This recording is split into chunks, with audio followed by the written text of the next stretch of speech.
Hello, it's Rebecca and today is another book review day, and this is, I can't even think, the 6th book, maybe? 5th? I can't remember, for the Wordy Birds reading challenge. And the Wordy Birds is a radio show that I do with my friend Jane, and I will leave you linky links down below so you can go and check that out. But we decided to do a reading challenge on the show where we read a different book each month. Each book comes from a different category, and as the listeners read and want to join in, they can send their reviews to us and we read them out on the show. So we chose 12 different categories to read over the year, and a couple of months ago I chose the category of a book written in second person because I know Jane doesn't like reading second person books and I do, and Jane thought that was quite mean, so she thought she would be meaner and choose a category that I don't particularly like reading. So for this month's category she chose the theme of a fantasy book, and I just can't get into fantasy books, and apparently I chose the wrong book to read for this part of the challenge, but I'll still read you the blurb and talk to you about the book anyway. Oh, by the way, I read Ariadnis by Josh Martin, so I will read you the blurb and then talk to you about the book. We are the ones who came after the comet. We survived the great wave that covered the world. We are the chosen. Orla and Jumia have been chosen to decide the fate of their people.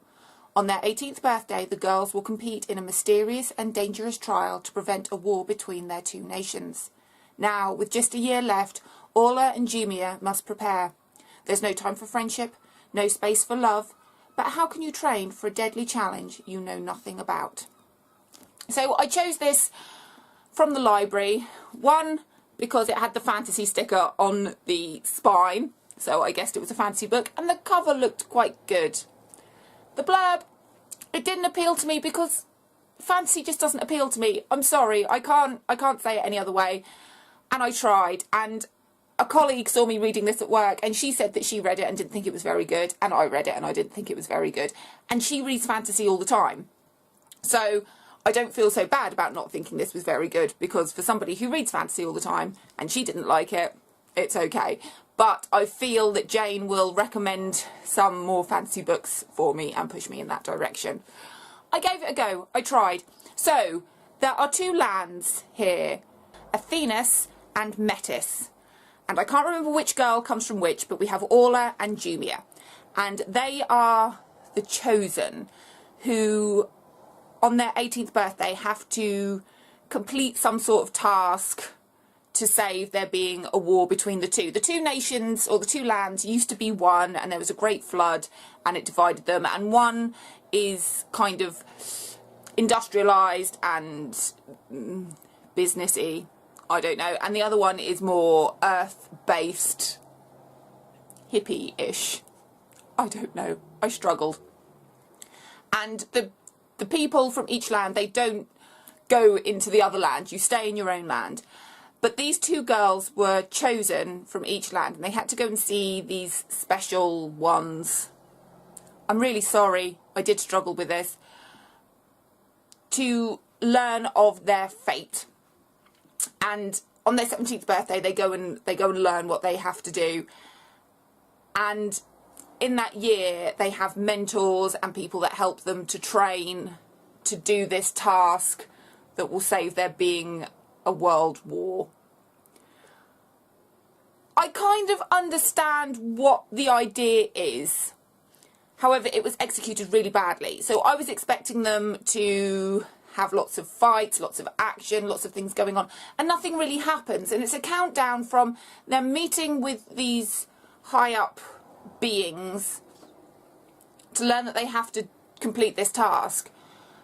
But the lead up is really, really dull, and then you don't really see what the task is. You don't really see what is supposed to be happening. And there is a sequel, and maybe that will give some answers, but I'm not going to read it because this was so slow. The characters were all extremely similar, so you often forgot which world you were in. Orla can speak, but Jumia can't, and Jumia, I think, is a prophet. And none of the prophets can speak, but other people can read their thoughts, but only some people can. And then there's a bad guy who is stealing people's memories, and they're turning into these kind of zombie-like creatures that have no idea what's going on. And I'm not sure how that fitted in with the story. I'm not sure what was going on. And I know that this is mainly down to me not having the mindset for fantasy literature. But also, there just didn't seem much point in any of it. If these two girls were supposed to be learning how to train their skills, because I think it's Orla who's super, super strong, like crazy strong, but all we ever see is her kind of smashing things up, not learning how to use her skill of strength to help her in her possible future tasks and journeys and all this kind of stuff.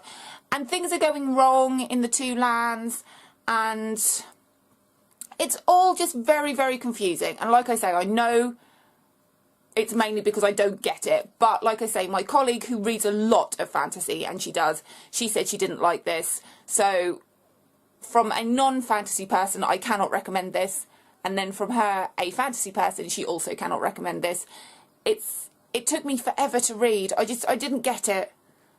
And even if it had been removed from a fantasy setting and put in a real setting, like I say, I was expecting all this action, these quests, these journeys, but nothing really happened. So I am angry I wasted my time on this, although Jane will tell me that I should have taken her advice and read something a little less hardcore fantasy.